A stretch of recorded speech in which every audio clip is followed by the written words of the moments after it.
Hi guys, you're watching CryptoCommons channel. We are having very special guest today. It's Joe SAZ, the OG crypto Bitcoin trader, technical analyst, and master professional of TRDR platform, which we use for signals from order books, especially with order book overlay. Hi Joe, nice to having you. Thanks for coming. How are you? Thank you so much, Mr. CryptoCommons. It's an absolute pleasure to be here, and I truly appreciate this opportunity to help you learn more about the order book.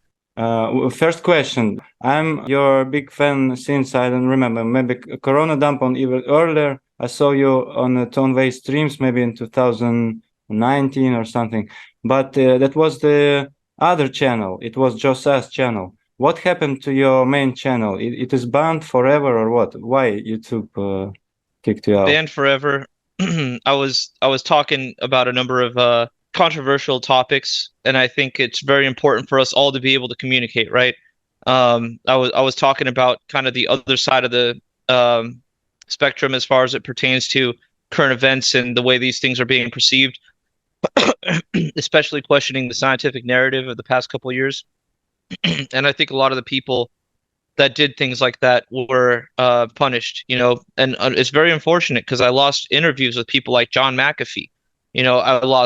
I lost live streams where we were watching Bitcoin crash from 7,500 to 3,500. If you remember the March 12th crash, all Absolutely. kinds of very valuable data where there was so many moments in very valuable market data that are lost eternally now. I mean, I've actually tried to go back and see if I can at least download the videos, but I'm talking they gave me a clean ban. I can't access anything. My entire Gmail account was annihilated. Wow. I think I saw your last stream where you were talking really like naked truth, about America, about Russia, about everything. So yeah, maybe sometimes we need to be more quiet if we want to keep our channel alive. So now everyone who don't know, didn't know, Joe has a new channel, SAS Analytica. So please, if you understand English, subscribe to SAS Analytica as well. Let's pump Yeah, Joe channel. we are going to make it a little more friendly to more languages very soon here. So me and Fabian, the other partner at one of the two partners at SAS Analytica, we're going to make it. We're expanding to more languages, and Russian is number two now. So yeah, absolutely, we're going to make this as grand as we can, and we're going to provide order book analysis in Russian as well. So we're going to have a section where it might be translated roughly, but it'll be great to build that community out and get as many people as we can to understand and learn more and more about the order book, because this is the thing. I created order book analysis. I worked in with TRDR, right, trader, to create SAS signals. And one of the things that I've always wanted, and the reason why they were free and available for everyone for so long, is because I always wanted to see the evolution. What was next? What was the next person going to discover that I didn't? So that's one thing that I'm very excited for, and I think a new community is going to be great for that. So I do look forward to seeing more faces and hearing more people in the chat. Even if it's in Russian, we could translate and we'll figure all that out. Yeah, no problem with that. Great to have you on show. Can you please share on your screen and your charts and show more detailed what you're talking about? Yeah, Today on your live absolutely. stream, there was 3 hours ago or so on your live stream, we were nailing the bottom, you remember, by your this Yeah, you, pink and yellow signals. What do they mean? It's overbook overlay or what is it? this is about when you sent that message, right around here. And when's the bounce? And this is so let's talk about a couple reasons why here was the bounce. And by the way, if you have any questions along the way, there's so much that goes into order book analysis that signals are just a really small part of it. Yes. So I'm happy to answer any question you'll have and any question your audience may have at some point in time. But going on here, right? The first and most important thing, I'll just zoom out a little bit. I'm on the 5 minute chart, 5 minute chart, Bitcoin US dollar tether pair on Binance. And you can just see that there's so many consistent signals here. It's just very, very consistent. So for a number of hours, if not, about a day, it's from January 18th, where we've got our first signal down here, to the 19th. So let's say a day and change, we had very consistent signals. And the very important thing to me around here and around here were these colors. I'm going to explain it real quick. The colors, as they get to this purple color, magenta, it means that we're extending into a very heated ratio. In other words, to say there are so many buyers in the limit side of the book, limit order buys, in other words, bids, that the ratio discrepancy is massive enough to create a signal. Now you can see, just looking along this order book right now, you can see that there's the only significant walls are at something like 40,100, 40,000 flat. And then we have a lot of like little illiquidity pockets. We have little pockets where there's 39, 50s, 20s, 30s, and we have the same on the sell side. So that's why if you look at where we are right now, there aren't signals because the book is shredded on both sides. There's just no liquidity in the book. But as we were coming down, we got to a point where sellers were selling their Bitcoin without chasing the order book and moving let's say this 253 order to sell at 42,500. They weren't moving this order down here and then down here and closer to the top of the book. And so we got this ratio discrepancy that when I see magenta or purple or whatever we want to call this, I start to get very interested. This is a very, very steep ratio discrepancy. And why was something like here or here a good bounce point? Because this is where you have orders, and right now we can just get to this in a sec. You can see there's about $50 million here, 50 million US dollars here at 45,000 and 44,000. 1,000 Bitcoin multiplied by 44K is just under 50 mil. Same thing up here, right? So just rounding up, you can see those walls aren't moving. It's at 1,026 Bitcoin, and second by second by second, as we're watching this, there's no change to it. And the absolute same thing up here with 1,228 Bitcoin at 45. There's no change to this order every second that we watch it. And we get to a point where, as we were crashing today, we were getting to this area. We got to a low of 40,300 right here. And you can see that our walls at 40,200, 100, 40, 39, 9, and so forth, all these walls are just completely static. There is no movement going on whatsoever. And so that leads me to believe that these are buyers that are very interested in accumulating Bitcoin. So when I see a sell-off happening and I see buyers that are very interested in taking the purchase price as it comes to them, that makes me very interested in identifying something like that as a bottom range target. So I'm going to switch this now to these are on $100 aggregations. So I just want to explain quickly the difference between a static order and a dynamic order. And again, we're looking at these orders and they're not moving an inch. There's 250 Bitcoin at 40,100, 452 at 40,000, and then the same things overhead in the 44,000 range. So quickly, we'll just look at something like this, the $10 aggregation. So this is really a better representation of what's happening at the top of the book. What's happening with price right now as we see it. Every little bit of green, every little 0.12, 0.14% move, you can see up here in the top right around here. You can see these aren't big moves, but every single move does include shifts in the order book without an accompanying buy or sell. So we can even move this down a bit to 0, and you can see this is mostly dust. So if you don't mind, for the sake of this conversation, I'm just going to move this up to something like $1,000.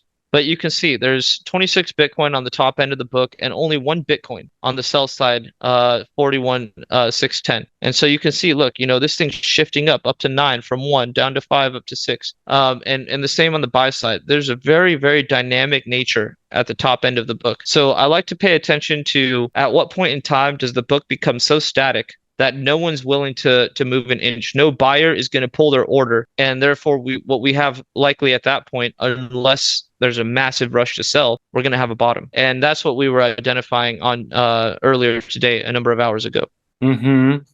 Interesting. I remember your technique you used like 2 or 3 years ago when you basically every 20 amount you were painting to yellow color. You remember this? It was order book overlay. Yeah. And you Of course, showed I remember. some of your streams. Yeah. So, I mean, it excludes a lot of noisy signals, and it will be like, something like this. This was SAZ 1. So it mutated in our Russian community. We use it now like this on Binance chart. It works with, if I remember correct, it's 70-70-70 or something like this. Let's take a quick look. 70-50. 70-50. 70-50-64. Yeah. This was the very first one created. time to time you need to fix it in terms of volatility on and market activity. See, that's a fantastic point. This was much more. This is still valuable. This is still valuable, but this was very valuable at $10,000 when you had a lot more orders in the book. We're talking nowadays in 2024, 2023, and so forth. 50 Bitcoin as a wall equals what at 10K, 100 plus Bitcoin would equal, right?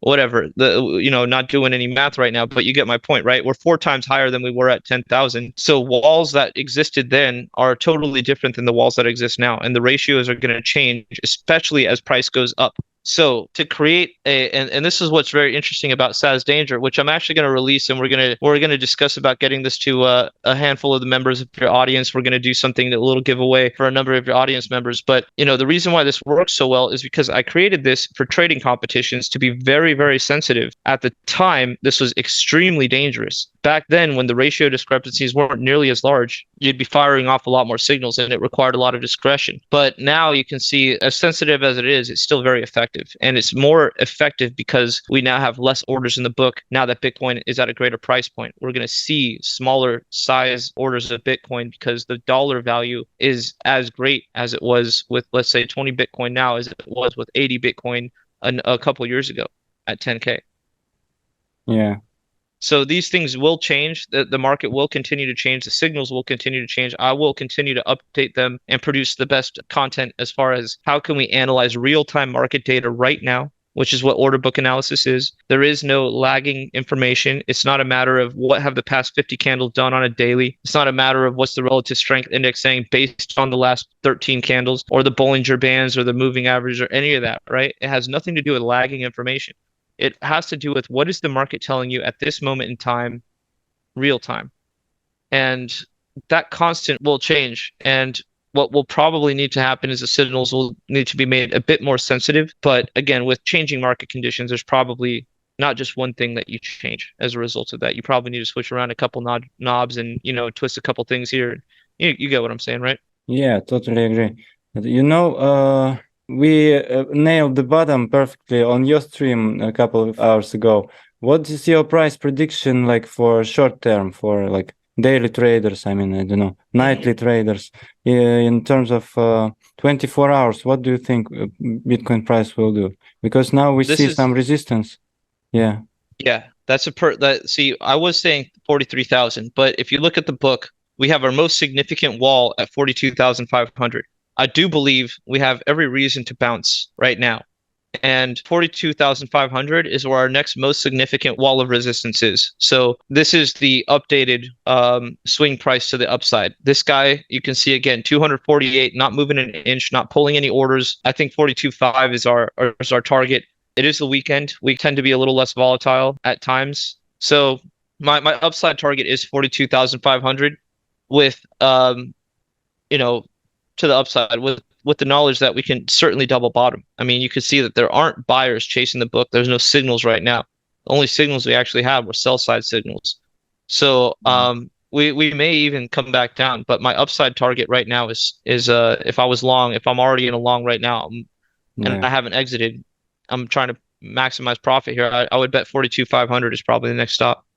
Okay, and let's hope this information will be actual tomorrow when we will translate it. If we speak more long term, I mean, what do you think of Bitcoin in terms of next year and after halving? What is your price prediction for next year? Last year. So most importantly, we're about 90 days away from the halving right now. Yeah. We're about 90 days away from the halving, right? So, and that changes everything. In addition to that, we have fundamental kickers this year. This year is a very important year, and I can't express enough the amount of importance that we have to put behind fundamental kickers, like a presidential election, right? So this year is going to be volatile. We have the halving, and we also have elections, and we have ETFs, and who knows what else that's going to bring with it over the next few months. So that being said, I'm very bullish. I do think that we can go sideways for approximately the next 90 days. We might see the 30,000s, but going into the halving, it's just a formula. We're going to go up in value. Within 6 months of the halving, we're going to start a bull market that goes parabolic. And I think So I look at something like this. These are the CME gaps that we have, and I know everyone has their thoughts about CME gaps, but every time we've hit a bull Anyway, market, we've had a section of time where we had a handful of CME gaps that we ran away from, never to return again. We had them at 3,000, as you can see down here, yeah. 3,000, 6,000, 8, and right, and then we went up to 70 from somewhere around there, right? So right now, what we're dealing with, I think, is a cluster of something very similar. I think we may see this 40,000 gap get filled, and we may see even this 35,000. This is a pretty big gap down here, but I can't say I'm convinced we're headed down that low. I think if anything, we're filling this gap and maybe something in the 30,000s. We have a mid 30K gap, but overall to the upside, we have one gap at 53K. And once we clear this mark, I think by the time we do clear this mark, we're probably on our way to our next bull target, which is probably going to be something to the effect of at least 5 to 8x the previous all-time high. So that would put us at somewhere around $300,000. If I had to make a bet for the next minimum, let's say I make a bet right now that at a minimum we are going to sorry, one sec, man. I'm really sorry, man. So real quick, I know you said you can edit something out. Yeah, you do not have to have to say sorry. It's very funny, I think. This dude's just fucking slamming a jar of quarters against the desk while I'm like trying to talk. William, my boy. No What problem. difficulty do you want? You want me to start it off on easy for you? He's starting a video game right now. We can do a teaser from that. Yeah, right. Yo, hey William, I love you, my boy. Okay. Okay. Pay close attention. Okay, so all right. Back into the fucking scene. All right. Nice prediction. 300K. Very bullish. Because a lot of Yeah. people are waiting a bear market and thinking maybe this time will be different. Because after ETF we started to fall, and maybe it will be like after CME futures, as you remember. I want to talk about those people. You want to know why so many of those people are so bearish? I can't tell you the problem, what I see with that. It's all these people that sold at approximately this point in time. I'm going to get a little arrow here. There's a little point in time over here, right around here, December 31st of 2022. This is when most Americans sell to be able to report losses. And think about what we were dealing with at that point in time. We were dealing with people that had bought at any point in time in the year 2022. They were at a loss. In the year of 22, they were they might have bought at a high of 47K, but at any point in time that they would have purchased Bitcoin, they would be trying to report their losses. Before this date, they sold the bottom. And most importantly, you can't just buy back tomorrow. You can't buy back January 31st.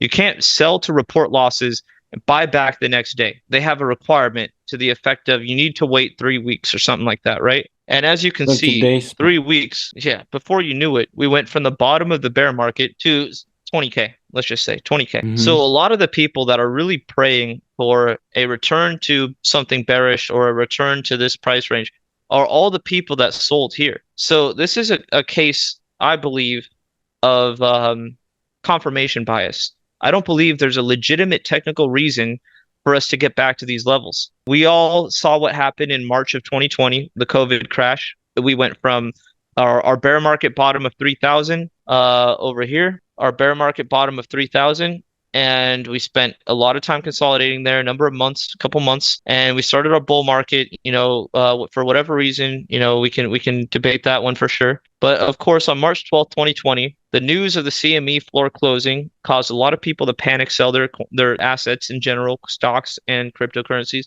because the fear was that in precedent, historically, what they've done is they've halted trading altogether.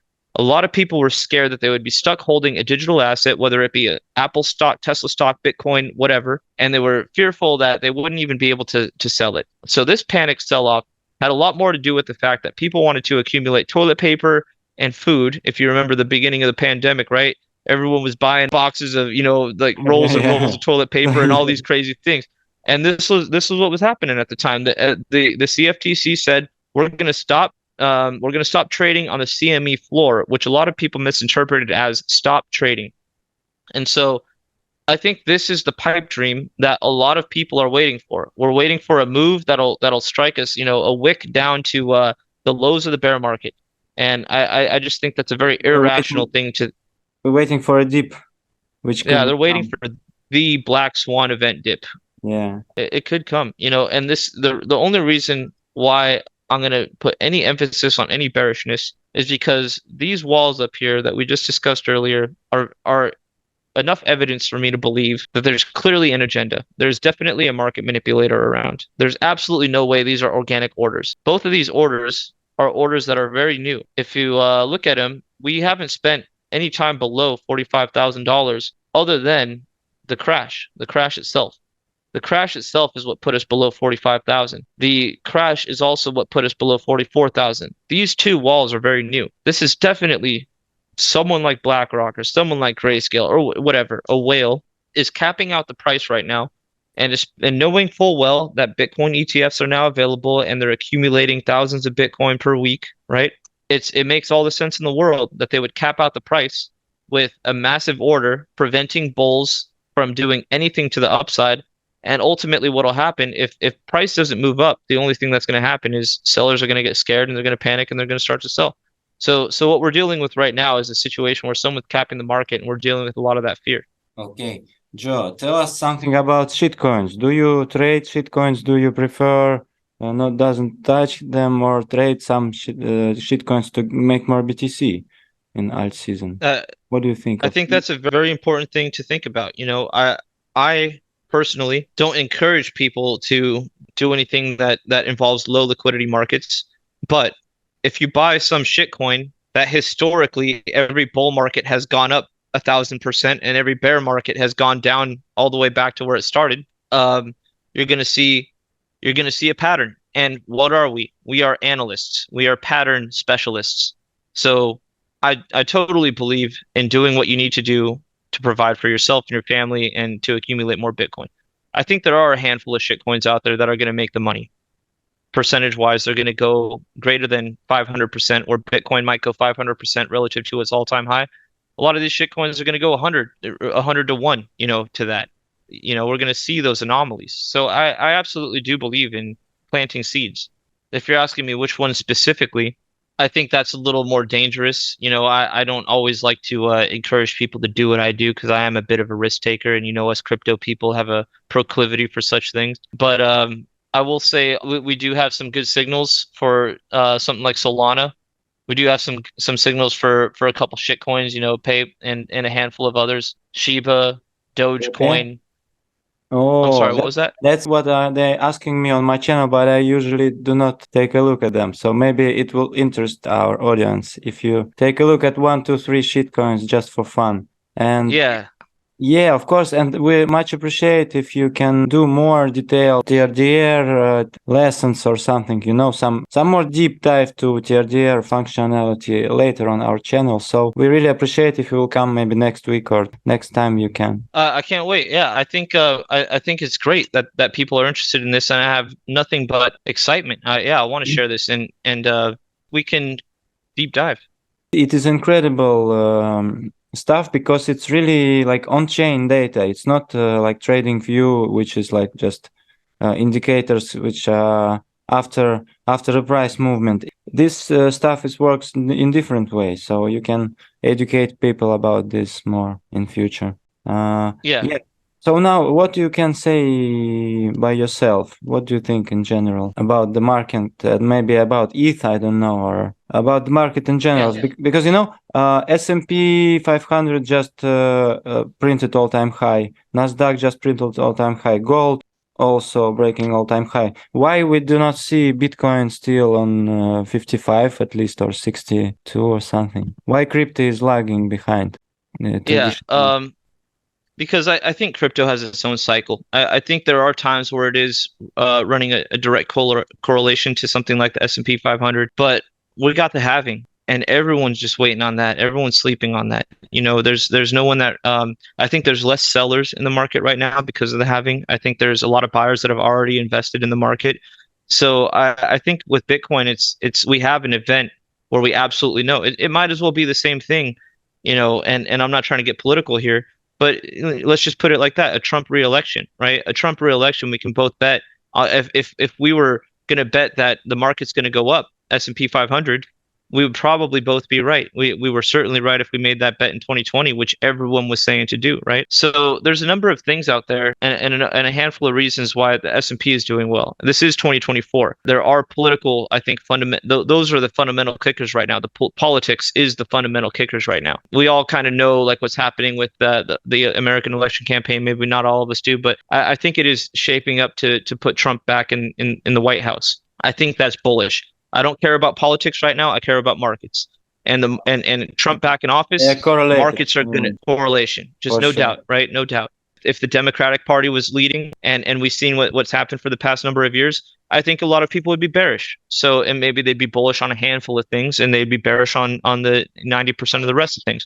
So I think right now, the most important thing for the stock market is to understand the fundamental kicker, which is the same thing that I would say about a Bitcoin market, which is the fundamental kicker, and probably largely the reason why we crashed from 48,000 to 41, because the ETF just didn't have the impact everyone expected. A fundamental kicker that everyone was expecting to take us to the moon just didn't have that power that everyone was really praying for. So as a result, people panicked and said, well, if we're not going there, then we're going all the way back to the bottom. So yeah, what's going on with the markets? I think we're waiting on a handful of fundamental kickers right now.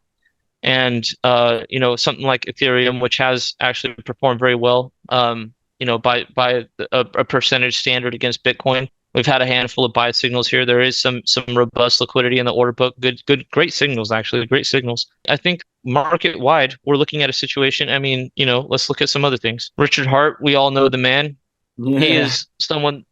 Hexman. Say what you will about the man, right? But he is a genius. He is very intelligent. I never want to underestimate any of my enemies, and I don't think anyone should ever do the same. So if we don't like Richard Hart, it's because we need to understand more about him, right? So I watched a couple of his assets because he was a very, very prominent Bitcoin maximalist, big against Roger Ver and Craig Wright and all those guys, right? But if you look at his assets and what they've done, they're basically performing the same way that any number of assets would, but maybe a little better. And right now, looking at his stuff, we can see that there's a flow from something that's going down, like Ethereum relative to this, this high up here, and Bitcoin to its 48K local high. We're looking at things like Richard Hart's assets, and again, I just tip my hat to the man for being very intelligent, and I would consider him a genius. We look at some assets like that where it's not quite an ERC20, it's quite a bit different. It's just outside of the general crypto markets, and you can see we're going up. And this tells me that there's still money in the crypto space. It's just moving out from one project to another. And that is, I think, a very important point in time to realize. This is what markets should look like. When people are scared of Bitcoin, they bail, but they keep their money in crypto, right? And so I think this is an important distinction. Whether or not we like what's going on with any of these projects, any of them, I do like to see every once in a while, there's got to be something where money flows into. We're not really seeing it in Shiba, but we are seeing it in a new blockchain altogether. And we are seeing it, in a handful of other cryptocurrencies. And we saw something like Solana run way up, percentage wise, and even go sideways largely throughout the course of this downside action. Since Bitcoin or since Ethereum failed, Bitcoin really failed, the ETF spiked to 60K or 50K, whatever people were hoping for. We're seeing that money still stay in the ecosystem. So I think that's actually a good thing. And I think the markets are still very strong. And I do think this is the year where we see our all-time high get breached. What? Thanks for sharing, man. All right, keep looking. Little absolutely, crypto holder. Little crypto hodlers crew. Yeah. Yeah, mine I'm sleeping already. Yeah, he's got another 2 hours. And it's a Friday, so I'm gonna let him play some video games and hang out, But yeah, he's been a hodler since he's been a Bitcoin baby. Yeah, he's actually been a toxic Bitcoin baby. He came out of the womb pretty toxic. I had to calm him down a little bit, tell him, you know what, we'll just let people believe in their tulip mania while we silently hodl Bitcoin. My elder daughter was claiming from faucets. You remember 2015, 2016, there were game faucets, BTC faucets, like free Bitcoin, but others Yeah. with games, with some frogs and some mines. So she played games, not casino, just like free faucet games. She played good. It will give her more Satoshi. So she claimed, I guess, maybe 1 million Satoshi at this time. It was good, So good times. she When, has a ticket to the Bitcoin Citadel. yeah. It was like when Bitcoin was like $500 or so.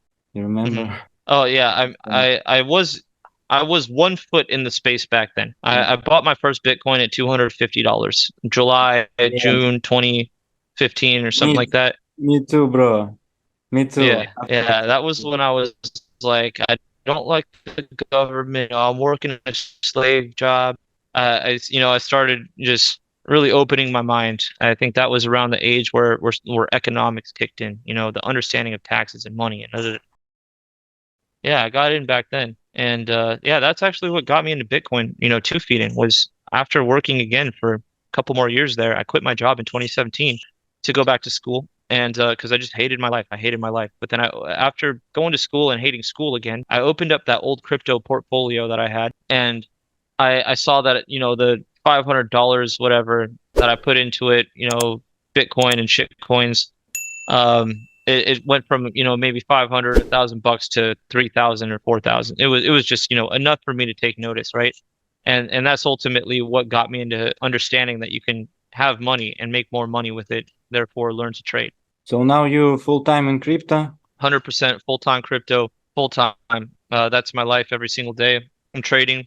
We do a lot of trading competitions, and I should talk to you about that actually. It would be great to get your community involved in a trading competition. Yeah, I remember Um, one. Well, we traded once on some Bybit competition back. I don't remember 2 or 3 years ago. I remember there was one yeah. competition when you were at the first place or second place or something. Yeah, Yeah, yeah.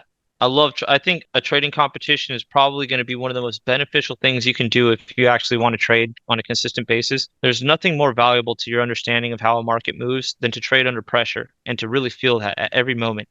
And so we do run trading competitions almost weekly. We've taken the past couple weeks off, but the last one was the Christmas. But yeah, I'm actually going to give you some information on that and see if any of your community members want to get involved. It'll be great. We have a great time, just really good people having trading aggressively. And yeah, I won second place in the last one, and it's just a great learning opportunity. If you trade under pressure and you trade with that stress, it doesn't matter if you're trading with $10, $100, or $100,000. If you have pressure, it's going to make your decision-making process more difficult. So what I like to do is go to trading competitions with a very small amount of capital so that we can exercise our minds to be able to trust ourselves when we know that we need to make a certain percentage in order to win first place. We all have that competitive element. So I really do like that. I think trading competitions are essential if you want to consider yourself a trader, and if you want to trade to pay bills and even do more, not sure. only pay bills and sustain your life, but make it better. Yeah, you need to enter a trading competition and see where you stand. And tell us on which exchanges do you trade? Because I know you are in USA, so there are some problems with Bybit maybe or BitGet or Yeah, other exchanges.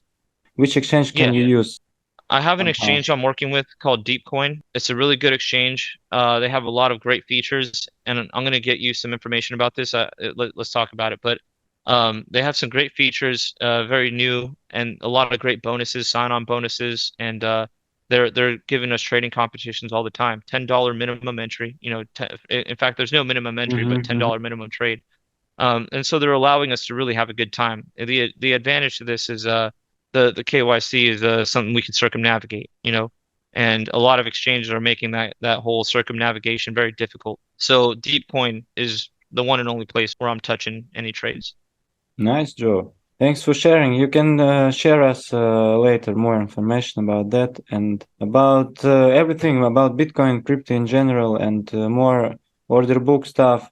We will be much thankful and appreciate this. Thanks for sharing. And yeah, I think we're gonna wrap this up. Maybe you want to say something in the end, maybe some advice for traders. I don't know who scarfed this now, or I do have some advice, actually.